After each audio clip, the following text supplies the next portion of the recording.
I'm Charlotte McLeod with investingnews.com, and here today with me is Dr. Mark Thornton, Senior Fellow at the Mises Institute. Thank you so much for being here. Great to have you back once again. Charlotte, it's great to be with you today during these times. I know, it's been all the way since October when we last spoke, so we've got a lot to go through when it comes to gold and silver, lots of changes. I thought we could start by talking about gold. Since we last spoke, we've seen it hit record highs, and of course now we're in a bit of a price pullback. And the question that I'm seeing on investors' minds right now is why, since war has broken out in the Middle East, is the gold price lower instead of higher? So I thought maybe that would be a good place to start. Get your thoughts on those dynamics that we're seeing in the gold market right now. Yes, I think a lot of people are disturbed by that lack of correlation. You know, the big run-up in gold prices last fall and early this year was widely anticipated by people concerned about the deficits and the national debts and currency devaluation. It was a long time coming, and then the movement in the market was even greater than those anticipations. And then starting in late January, of course, the market has gone into a correction that's probably worse than my worst expectations, greater than 20%. 20% is kind of the standard journalist average of corrections, and we've gone past that number, but a lot of people were anticipating some kind of correction, that a lot of the new investors in the market, the speculators, the market manipulators, the hedge funds were coming into the market, running up the price, and that they would soon exit their positions and move on to the next best thing.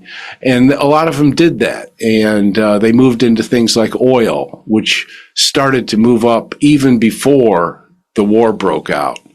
And then, of course, there's the manipulators who were involved and did pretty much the same thing on the way up and the way down. So as we went into January, we were getting something in the gold market that was somewhat anticipated, and I wasn't very surprised, up to the 20% level. We've gone past there a little bit.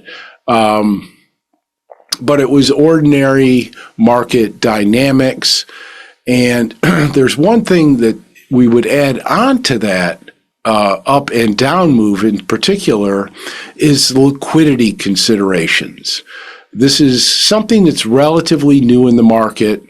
It's something that I've been anticipating related to the business cycle. In that case, what you see is companies that had gone up by a lot of in percentage terms, and then were perceived as being weaker and weaker and facing liquidity crises, particularly in the area of private equity.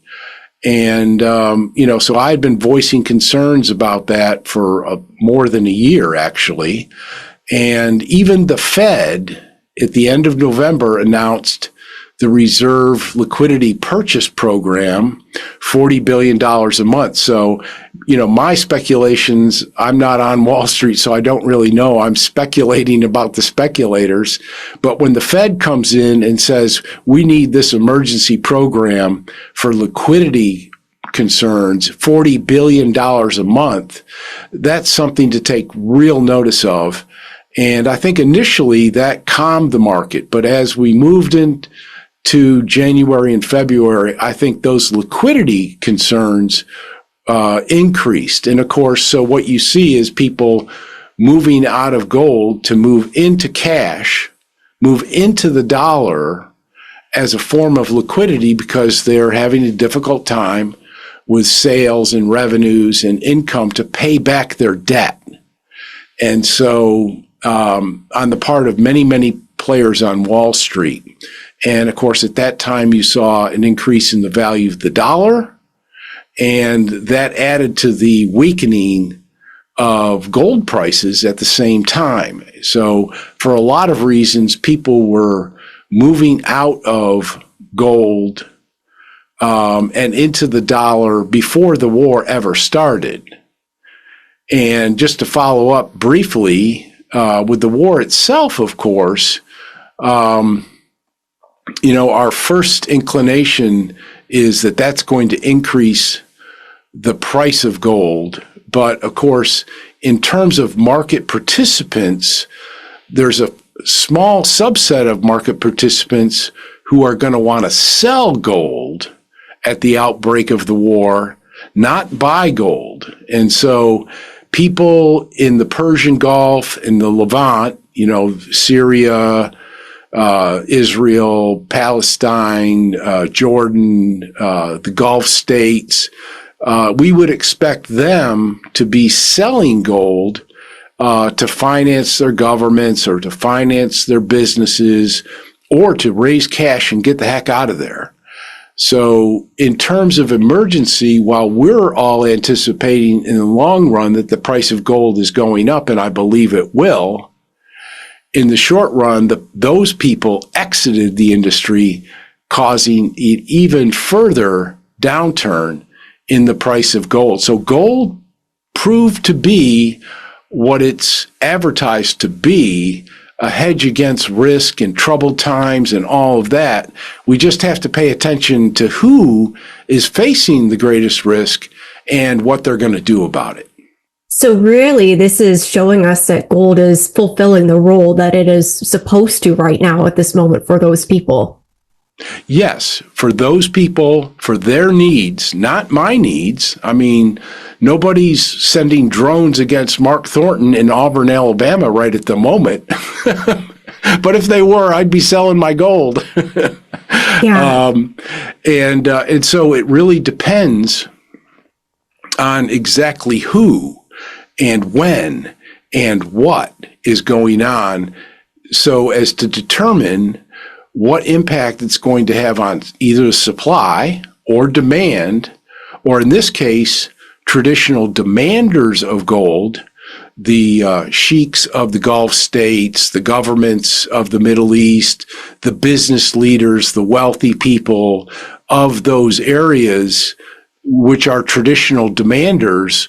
Once war breaks out, they become suppliers. So, as I've described before, the market for gold has a very inelastic supply in terms of the mines and a very inelastic demand, like central bank demand, like silver stacker demand. We just buy the same amount month after month after month. We don't care what the price is. So any small change in supply or demand can have a greatly amplified impact on price. And so the small number of people in the Persian Gulf and the Middle East who are really dramatically impacted by those events, they're going to want to liquidate, they'd like to liquidate their businesses, right? And get out of there. But of course, nobody's buying, mines and oil facilities and processing plants and all the industries and oil wealth in the Middle East. The only thing they have to liquidate is gold. And so that's what they're doing.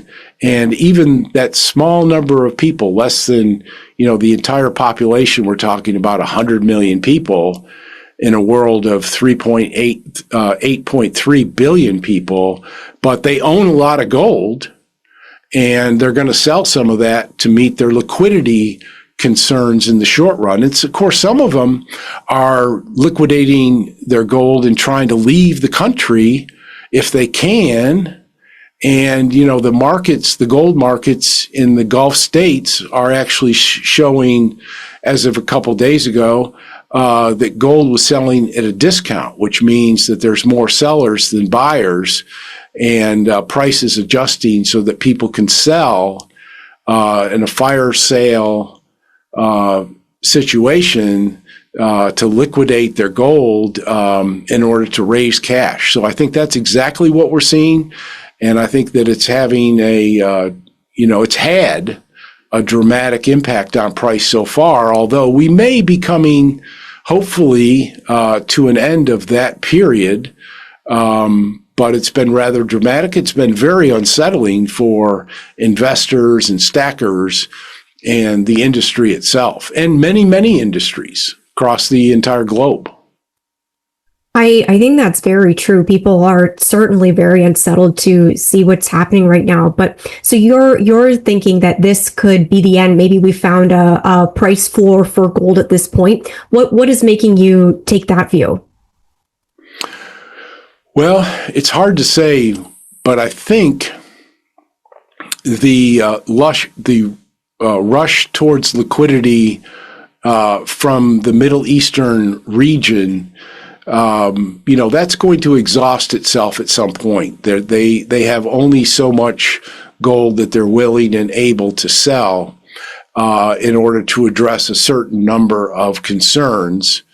And so I think that is limited vis-a-vis the rest of the international gold market and suppliers and demanders. You're talking about a small but very important subsection of the overall market. And of course, technical analysts, on your show and others have shown that, we certainly seem to be reaching down to a point of technical support. And I expect that, in the area of, $4,000 gold, that, people will become buyers, that central banks around the world certainly in this kind of environment where, there's a real potential for World War III to break out, and for the ramifications of this crisis to emanate throughout the global economy, which I very well expect. I mean, we've already seen how oil is impacting world markets, and frankly, the last of the supertankers to flow out of the Persian Gulf have just now been unloaded in ports around the world. So we haven't yet seen the full force of the disruption. And then, of course, natural gas and all the other industries that are related to this, sulfuric acid, which is used in mining, helium, which is used in supermagnets, natural gas, which is used in the production of crop fertilizers, urea, and so forth. The ramifications of this are going to go on, and they're going to be quite significant in markets around the world. It's going to have very adverse, even if things stopped right today and peace was returned, there's going to be reverberations out into the world economy for quite some period of time. And to the extent that oil fields and facilities and processing industries have been adversely affected, that's going to increase or maybe even extend higher prices in oil and energy moving forward. And the fact that oil fields and gas fields have had to be stopped and actually shut down means the process of bringing all of those industries back online is going to take some time. And of course, petroleum engineers don't know the conditions of those mines in terms of their productivity, what that's going to be. They open one of these facilities, they restart the pumping process. They don't know what they're going to get. It's a wild card. They're not just going to go from 0 on up to 100.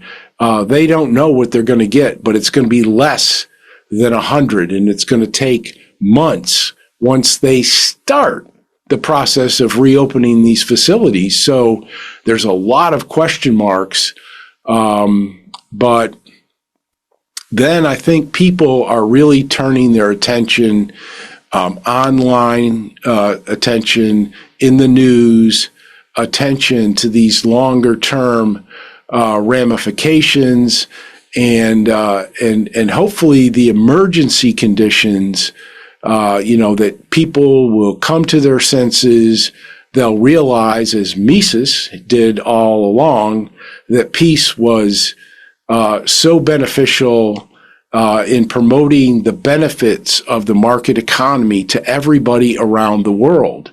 Well, he also emphasized the negative, which the negative of the peaceful market where we all cooperate with one another. War is the breakdown of that system and its replacement by a destructive force that ultimately is going to impoverish people worldwide, and it's going to cause severe problems. When you realize that when you move down in terms of economic development, this means that people in third world countries are probably not going to get enough to eat at some point this time moving forward, and that's going to be just as true in advanced economies as well.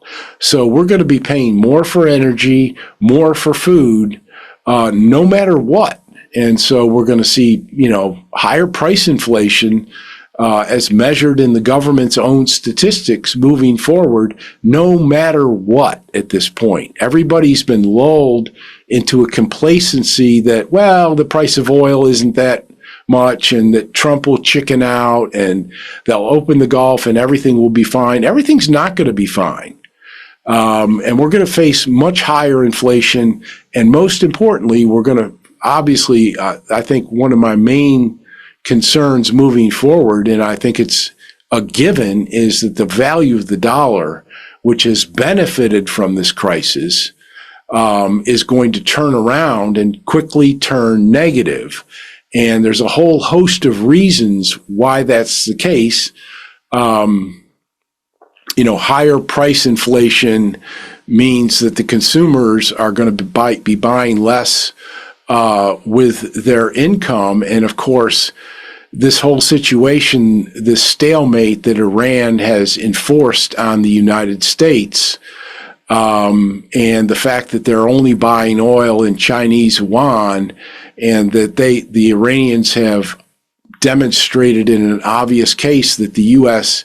cannot protect the Gulf states against any kind of external threat, is seriously going to undermine this whole concept of the petrodollar. So, long term, we've got to be thinking even more intensely than we already were thinking that the petrodollar and the value of the U.S. dollar are in jeopardy. And that means that eventually this whole thing is going to swoon out and in the form of higher gold prices. This is a really good direction for us to go in, I think. And I'd like to hear more about your outlook for the US dollar, because it has initially benefited during this conflict. So how do you see that turnaround playing out? What will you be watching most closely as we move forward when it comes to the dollar? Well, I think it's part of the gold story that I just went through, this liquidity story that I just went through. People, for a variety of different reasons, globally, in the United States and in the Levant, are all seeking liquidity. They're all trading their gold and other assets for the dollar, and the dollar has benefited by increasing in value and stabilizing at a much higher rate. It's about at the previous equilibrium rate, and then in the prior year, of course, we saw a big move down in the dollar, but it had sort of stabilized at that level. And so right now, I think we're in a position of temporary stability where people are holding on to their liquidity and because of war concerns and market concerns. But I got to think that we're in store for a big move down in the dollar for those reasons that I just described, and a loss of prestige on the part of the United States versus other currencies around the world. Obviously, the Chinese yuan, which was already fairly strong, is going to benefit from this. The Russian ruble is no doubt going to benefit from this. Long term, I think the commodity currencies, like the Canadian dollar, the Australian dollar, maybe even the Brazilian real. I mean, who's going to bet the real versus the dollar? But in this case, it might. Of course, currencies are kind of are seemingly random unless you really know what's going on in a lot of different markets simultaneously. But, as an economist that's not participating in these markets, those are kind of my general longer term outlooks. But, the fact that the U.S. has bases in all of these Persian Gulf states, we have military bases, and, we have defense systems set up for the Gulf states and Israel, radar and all of this stuff. And, Iran, that's been under sanctions for decades now, has seemingly devised on its own, with the help of the Chinese and the Russians to a limited extent, but basically improvised their own weaponry and have destroyed a lot of these American bases, or at least incapacitated them. And, I think this is something that's greatly going to disturb the prestige that the Arab nations thought that they were getting, this defensive shield that they were somehow getting, and diplomatic shield as well at the same time. And of course, we're interested in not directly in their oil, because the United States, it produces a lot of its own oil and natural gas and coal. And so we're not interested in that. We're interested in the petrodollar, protecting the value of the U.S. dollar by maintaining its monopoly in oil and natural gas and chemical sales out of the Middle East. And if Iran is able to blackmail its customers into using Chinese yuan, well, that tells me a story that the advocates of the petrodollar and the paper dollar and all that, they don't want to hear that. It actually makes me, I'm always looking for the silver lining. And so, the downfall of the petrodollar, while it's going to have, very negative effects throughout the world, and especially in America, I know from economic theory and experience and history that returning to a gold standard is the best thing for the world in terms of the size of government, the amount of war, and the amount of corruption in government. It really has a beneficial effect on so many things in the private economy, as well as helping to control government. And, government out of control is exactly what we're seeing right now, is government out of control, particularly in the United States. It's not limited to the U.S. There's socialistic governments all over the planet. In fact, that's the norm. And, but the U.S. is a superpower, and it's been, abusing that status by simply spending, borrowing, intervening in the U.S. domestic economy, as well as intervening around the world. And President Trump came to office and said, hey, look at what I can do. I can invade this country. I can invade that country. I can take over Greenland. I can invade Cuba. I can, attack Iran. I can do all of these things. And I don't seem to suffer any consequences. Now, of course, you may take a cynical view of all of this and say, well, Donald Trump's friends are in agriculture, which is sitting on massive inventories of crops and low prices. And this crisis is increasing the markets and prices for his friends in agriculture. Or you might say cynically that, Donald Trump has lots of friends and contributors in the oil and natural gas industry of the United States, which has been experiencing low prices.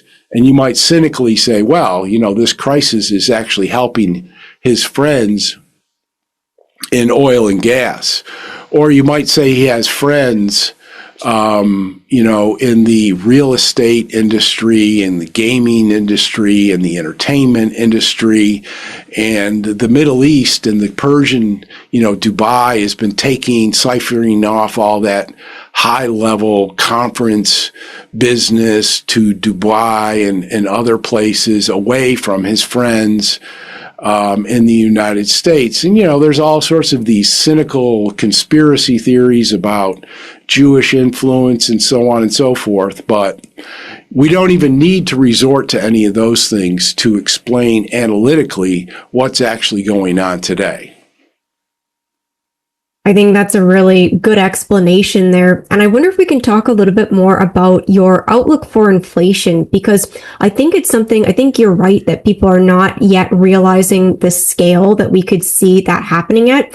And I think it's also interesting to look in the US at what could be coming from the Fed, because of course we have coming up in the next less than 2 months at this point, I believe, transition toward a new Fed chair who's supposed to be following what President Trump would like to do, which is have lower interest rates. So a lot of different factors coming into play there. And I just wonder how you see that playing out at this point.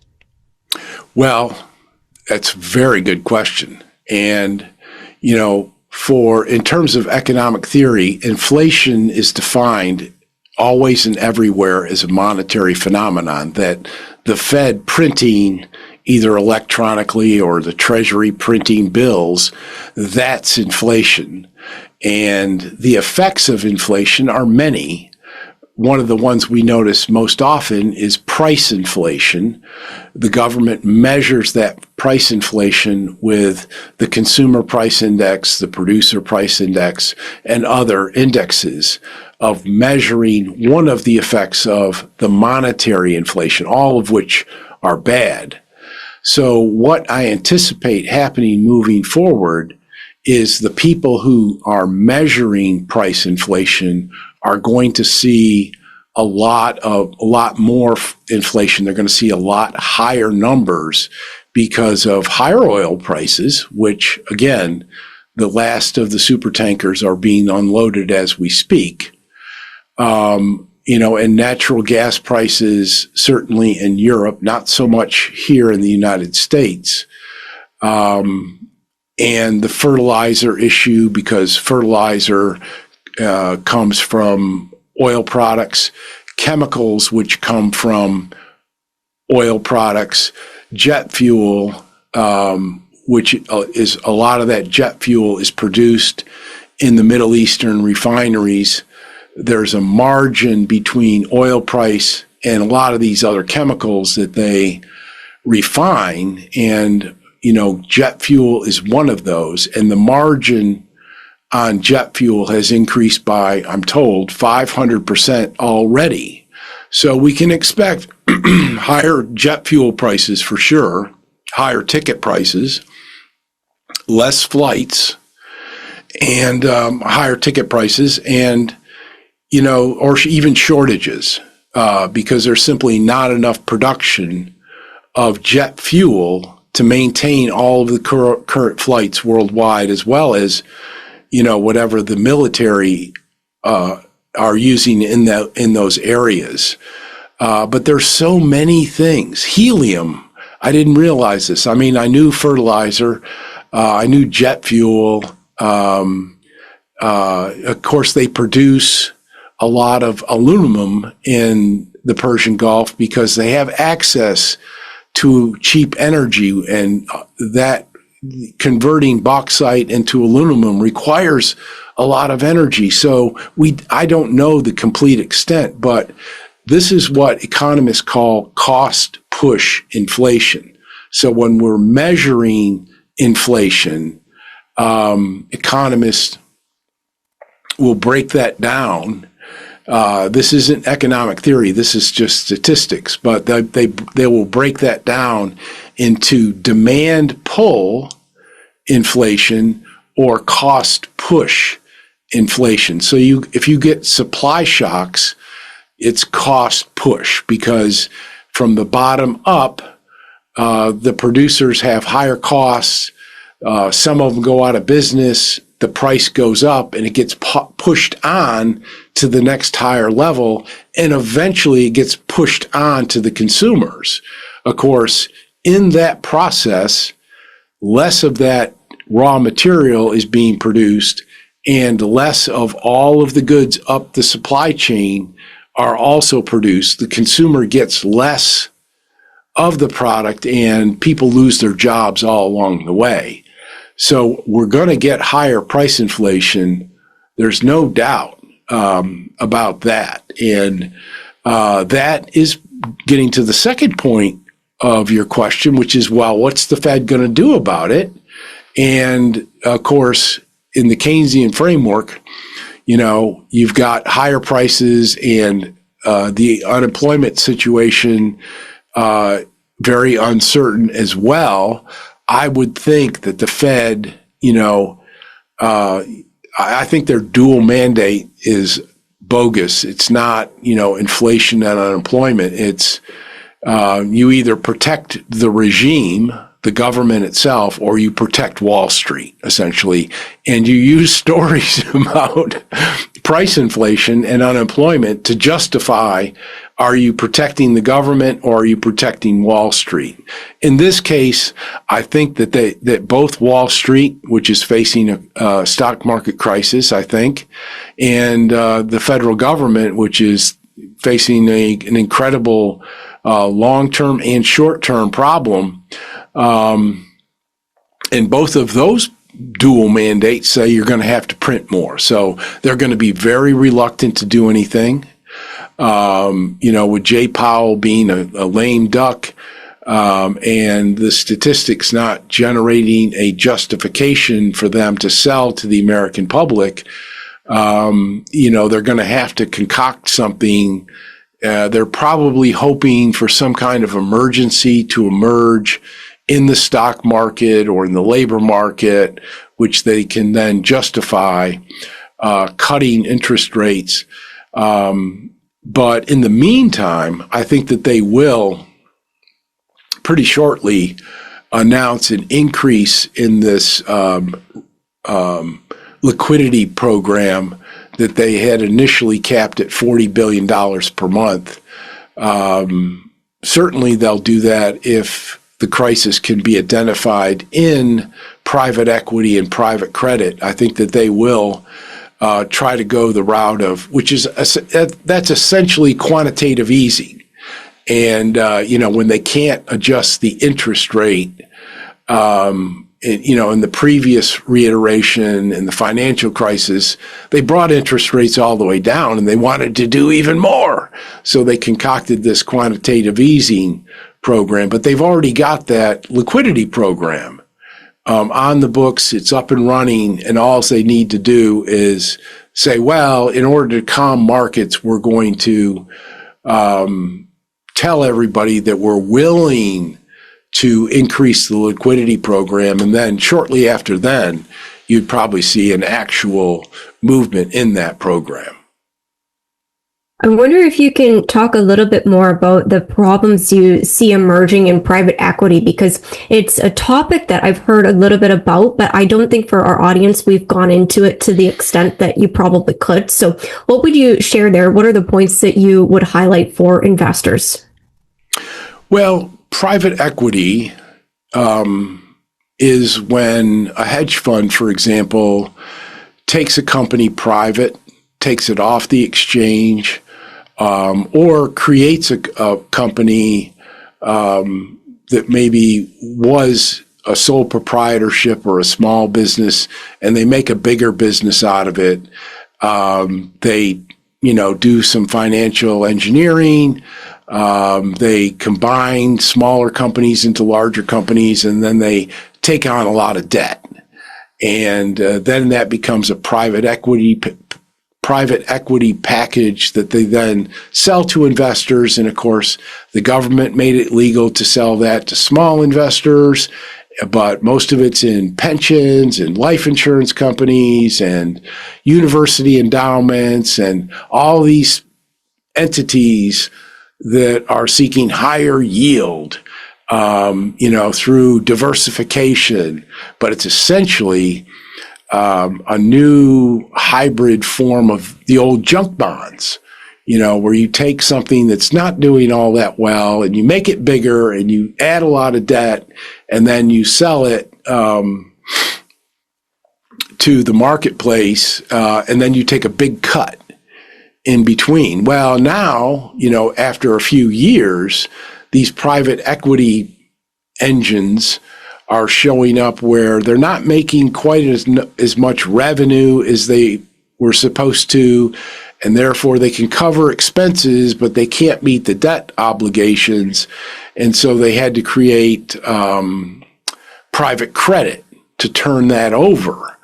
But they're still having liquidity problems in the sense that they're not generating enough revenue as projected to pay the debt, the ongoing debt obligations. And so the Fed has come in with $40 billion so that these entities can borrow money from the Fed to meet their obligations. And so this is, just a, kind of the new version of junk bonds and the savings and loan crisis and a lot of these other financial engineering things that quite naturally take place in a fiat government money regime where you've got regulators okaying these schemes and you've got funny money floating around everywhere and people looking for yield, and where money is just paper money. It's like a monopoly game. It's not gold. It's not silver. It's not tangible. And therefore, you see these games happening periodically, and then the regulators come in and try to squash it and then say, we're going to really pay attention this time, and we're going to have all these rules and regulations that prevent this kind of behavior from ever happening again. And that's what I think we just opened the door to, and what we're probably going to see a lot more of moving forward. Great explanation. I think it helps us all understand better what's going on there and the issues that could be coming down the pipe there. I want to make sure we've covered gold, but we should talk about silver as well. And I remember in our last conversation, you were very optimistic about the silver market based on all the industrial demand cases there. I'm wondering, in the scenario we're now facing, we've got all these supply chain issues. We have a war going on, and silver, of course, it's got its precious side as well as its industrial side. What do you see playing out in terms of the outlook for silver? Does it follow a similar course to gold, or are there other variables that you are watching there? Well, I was certainly right in that last interview. I mean, silver did something remarkable after we got off the air. I mean, it went just skyrocketing beyond everybody's belief, including mine. And that's what speculators and traders and hedge fund people, when they come into the market, they make those kind of things happen. And likewise, they make things on the downside happening. And of course, the 20% correction that I saw coming in gold, after gold got up over 5,000, you got to expect a 40% correction in silver because it's so much more volatile. Once silver got, into the 70s and 80s, that's when you start, expecting a major correction. But again, that's just a statistical number, 20%, 40%. Sometimes they'll refer in the stock market index as 10%. But these are volatile things. And so you're going to expect more volatility. And those corrections went beyond my worst expectations. And so, a lot of people have been just totally freaking out and making lots of claims and accusations. And, so it's very, very unsettling. There's something special in the human DNA that when you lose money, it hurts 10 times worse than when you gain the same amount of money. When you gain the money, you think you're a genius. And when you lose the money, you think somebody's out to get me. And that's just part of our genetic makeup. And so it's very difficult. A lot of people get scared out of their precious metals, even if they're not facing a war, even if they're not facing currently a hyperinflation. They just, in despair, they sell out and, cry all the way home. And of course, that's not the way rational investors and stackers are supposed to behave. You're supposed to continue, with a bull case still in place, with government still borrowing and inflating. You're supposed to continue to buy into that, into those markets, and to continue to accumulate the way you would put money into a retirement account or into a savings account on a regular basis. Small purchases, not all in one type purchases. And psychologically, that helps deal with those ups and downs. And so, like I said, I think if you objectively look at the market, that we must be reaching some kind of footing in the marketplace. Austrian economics doesn't really tell us anything about that. You have to hope that the technical analysts can give you some additional insight, but that's really, really hard to do. I don't blame them. They're subject to the same psychological genetic forces that the rest of us are. And that's why I think the strategy that stackers and central bankers and a lot of institutions engage in, and that is regular, small, incremental increases where you're paying in dollars a certain amount and you're getting back an unspecified weight in gold or silver. And when the prices are low, you get more. And when the prices are high, you get less. And that's just the way the system works. And, so I'm not an investment advisor. I'm not a market analyst, or I don't sell gold and silver. I'm not in it for that, and I'm not qualified to speak much further than that. But I think if you just step back and look at what's happened, because all we can do is look what's happening today and say, well, under the current conditions, the bull market case is still exactly there, except maybe more so than ever.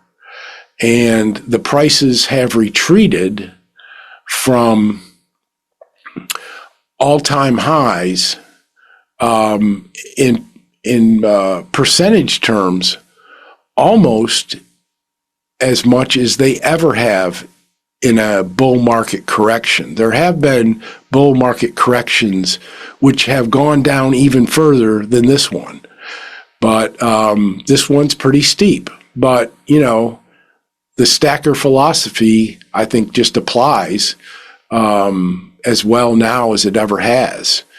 And, the conditions in the world right now are more riskier than ever, because it's becoming apparent that the words Russia and the words China and the words military options are being used more and more, and those are all very dangerous words. And I'm hoping that we're going to hear more about our president chickening out, which is the very smartest thing to do, is to chicken out and to disengage our commitments from Israel as far as pushing the war forward. And I think everybody, particularly Saudi Arabia and the Gulf states, and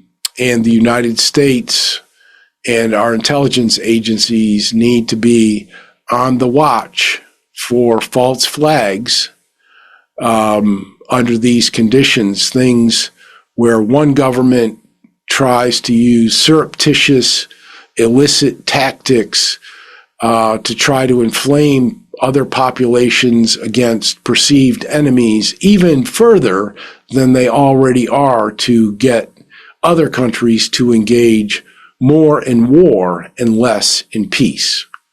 These are definitely very, very tricky times. And it's, you have to have your eye on everything. And I think with the precious metals, I've been getting that message from a lot of people just looking at, have the drivers really changed, those underlying drivers? And the answer seems to be no, they've only gotten better. So I think we can start wrapping it up. But I would ask you before I let you go, is there anything else that you are keeping a close eye on right now that you think is important for investors, market participants to be aware of at this time?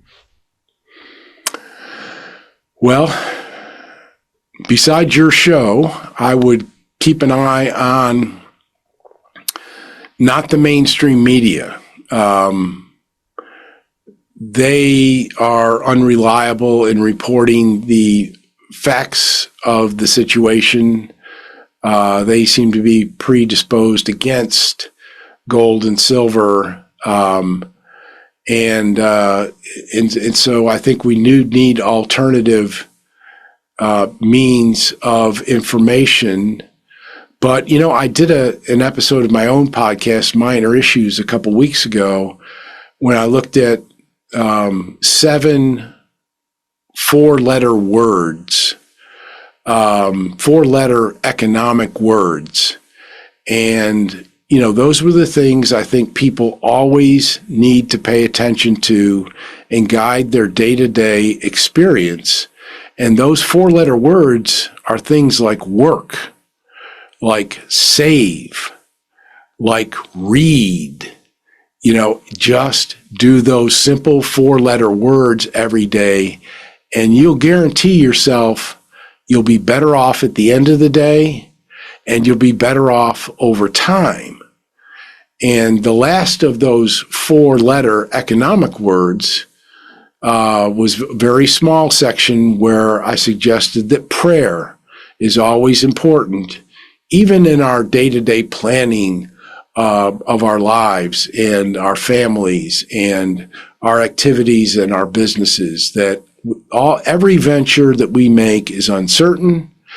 And so we should pray for guidance in all of those activities. And I think now that the war is broken out, I think that is more important, that very simple elementary episode that I did, to keep our focus on what's important and not waste a lot of time on what's happening in the Persian Gulf, but, be prepared for the worst.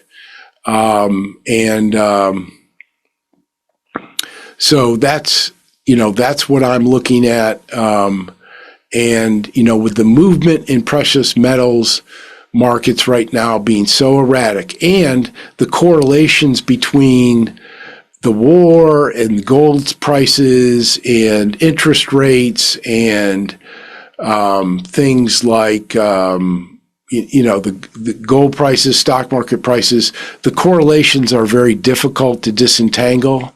The two that I'm looking at longer run, though, are the interest rate in the U.S. economy, particularly the 10-year interest rate on U.S. government bonds, as well as the value of the dollar.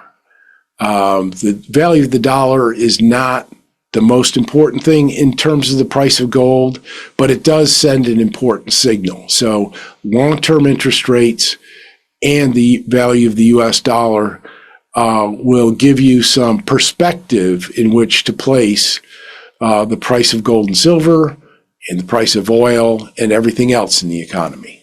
Great note to end on, and we'll make sure to link to your podcast as well in the video description. I think that will be a great one for people to check out and follow along in the future. Thank you so much for coming on to go over what's happening in gold and silver in the economy. That's always very valuable. Thank you so much. It was a pleasure, Charlotte. Of course. And once again, I'm Charlotte McLeod with investingnews.com, and this is Dr. Mark Thornton with the Mises Institute. Thank you for watching. If you like this video, make sure you hit the like button and subscribe to our channel. We'd also love to hear your thoughts, so leave us a comment below.